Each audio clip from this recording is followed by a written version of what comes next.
Assalamualaikum warahmatullahi wabarakatuh. Hello everybody. How's life? I hope you are in very good condition. Hari ini Miss Lee akan memberikan strategi mengerjakan soal TOEFL bagian structure and written expression.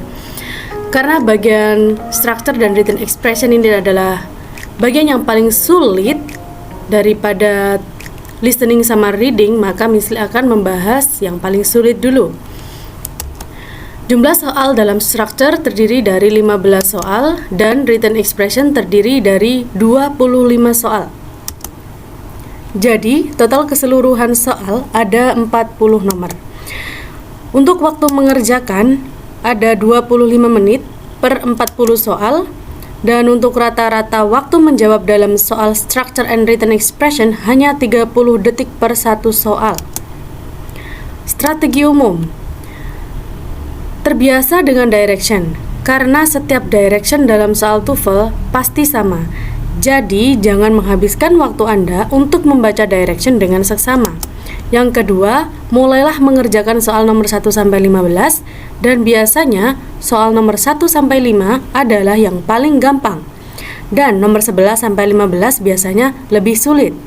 Akan tetapi, jangan terlalu lama mengerjakannya, karena ada soal yang lebih mudah setelahnya, yaitu nomor 16-20. Selanjutnya, pertanyaan nomor 36-40 adalah yang paling susah dari nomor 16-40. Yang ketiga, jika masih ada sisa waktu, maka periksa kembali nomor 11-15 atau nomor 36-40, karena mereka adalah soal yang paling susah. Dan yang terakhir, jangan pernah biarkan lembar jawaban Anda kosong. Skill yang wajib dipelajari. Ada 60 skill yang akan Anda kuasai dalam waktu yang singkat. Dan percayalah, ini sangat mudah dan super easy. Ya, mari kita mulai dengan skill 1 ya. Jangan tegang-tegang. Skill yang pertama.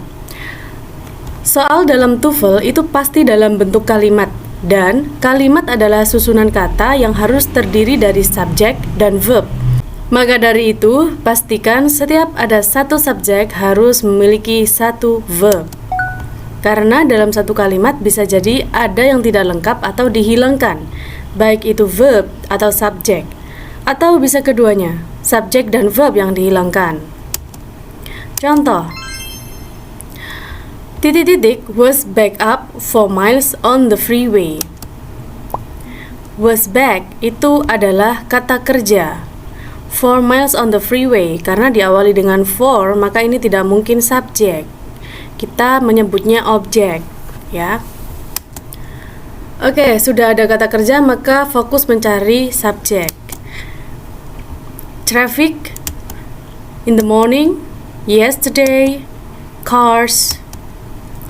Kemudian kita harus memilih salah satu di antara A, B, C, D. Yang manakah yang termasuk noun? Traffic dan cars. Traffic dan cars sama-sama noun, tapi kita lihat dulu. Karena di sini was, otomatis dia dihukumi verb singular. Dan kalau verbnya singular, otomatis subjeknya juga singular. Nah, kita harus mencari subjek atau noun yang singular. Yang mana? Ya, jawabannya adalah traffic, ya. Oke, sudah paham? Sekarang kita akan lanjut lagi. Contoh yang kedua. The boy ...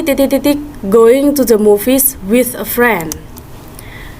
Kita harus memilih salah satu dari ini. The boy adalah subjek, ... going to. Going to bisa dikatakan verb kalau ada auxiliary-nya. Nah, otomatis kita harus mencari mana sih kira-kira yang cocok digandengin sama going. Oke, auxiliary. Kita fokus di sini, auxiliary. Is juga auxiliary, was juga auxiliary, be juga auxiliary, is juga auxiliary di sini. Semuanya ada auxiliary-nya. Tapi kita lihat di sini sudah ada subjek, otomatis jangan pilih yang ada subjeknya. A sudah ada he, maka dia disebut double subject. Jangan sampai dipilih. B juga ada he, yaitu kita sebutnya double subject, maka jangan dipilih. Kemudian di sini ada is sama relaxing. Is relaxing benar, tapi di sini ada going, maka verbnya akan menjadi 2.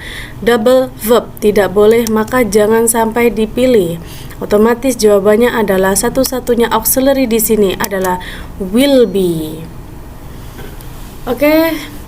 Saya harap kalian cepat memahaminya karena the boy di sini satu subjek, maka verbnya juga harus satu saja. Contoh nomor 3. Engineers ... for work on the new space program.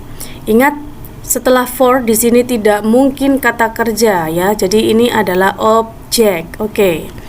Engineers di sini adalah subjek. Otomatis kita butuh yang namanya verb atau kata kerja. Di sini kita harus fokus yang mana kata kerja di sini. Ya, fokus kita di sini. Are needed adalah kata kerja.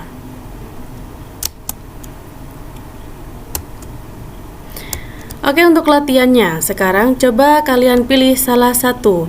The president ... the election by a landslide.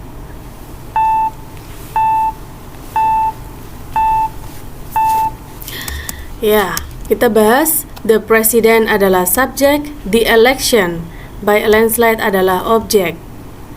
Kemudian kita harus fokus mencari kata kerja di sini. Won, he won yesterday fortunately. Ya, otomatis jawabannya adalah ini dia.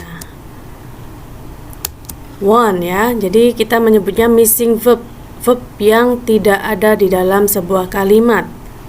Won, bentuk kedua dari win. Pertanyaan nomor 2. When ... the conference. When ... the conference, karena ini kalimat pertanyaan ya.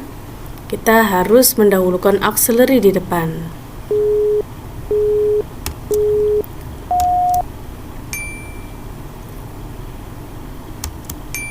Ya, jawabannya adalah C ya.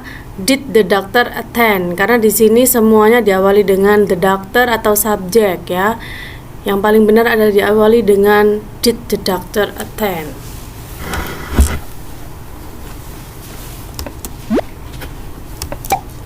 Oke, untuk latihan selanjutnya adalah benar atau salah. Last week went fishing for trout at the nearby mountain lake. Benar atau salah?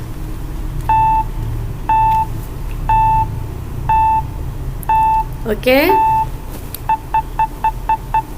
Jawabannya adalah ya, salah, incorrect. Mari kita bahas.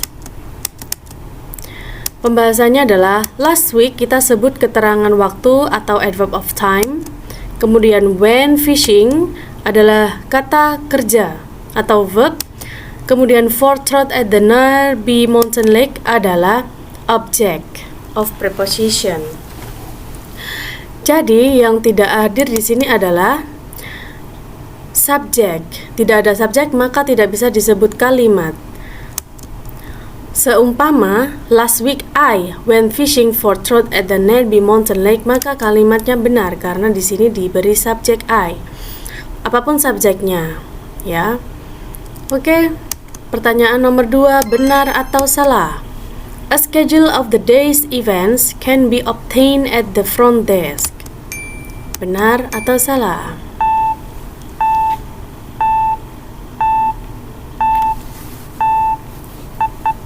Ya, jawabannya adalah benar. Mari kita bahas. A schedule of the day's events kita sebut subjek. Can be obtained kita sebut verb. At the front desk object of preposition. Dan ini adalah kalimat yang sudah benar karena subjek dan verb sudah hadir di sini. Yang ketiga, benar atau salah? A job on the day shift or the night shift at the plant available.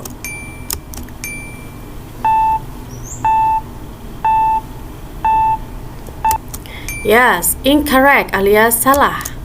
Pembahasannya adalah a job adalah subjek karena diawali dengan artikel a, sebuah job. On the day On the day shift or the night shift at the plant, itu kita sebut prepositional phrase atau object of preposition. Available adalah adjective, tersedia. Kira-kira di sini adalah yang hilang verb. Nah, karena kata kerjanya tidak hadir, maka itu tidak bisa disebut kalimat. Maka dari itu, soal di atas incorrect.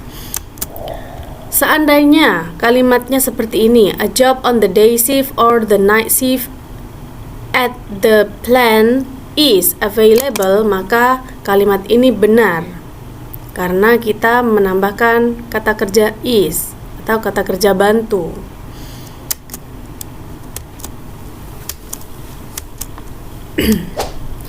Benar atau salah, the new computer program provides variety of helpful application.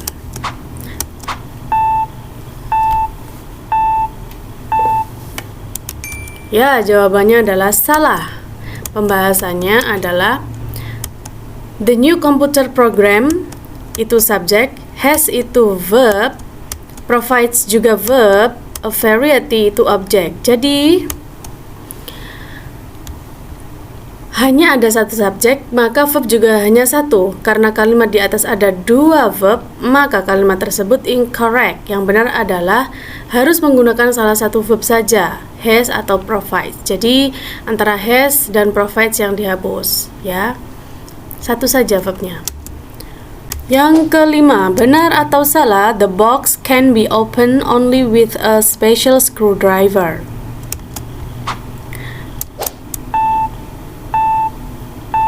Oke, jawabannya adalah benar. Mari kita bahas. The box adalah subjek, can be opened adalah verb, only itu adalah adverb, with a special screwdriver itu adalah objek. Kalimat di atas sudah benar karena sudah lengkap anggota subjek dan verb. Benar atau salah? The assigned text for history class, it contains more than 20 chapters.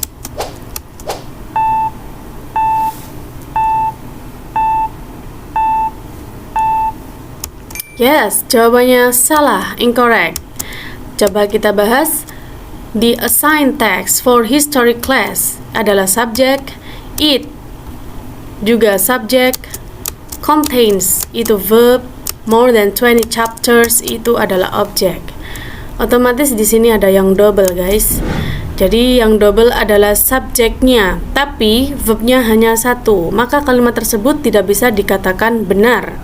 Maka pembenarannya adalah jika salah satu subjek dihapus. Oke? Antara the assigned text atau it yang dihapus. Sekian skill 1 yang dapat Miss Li sampaikan.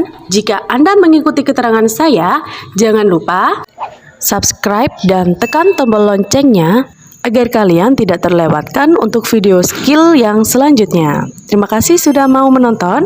Wassalamualaikum warahmatullahi wabarakatuh.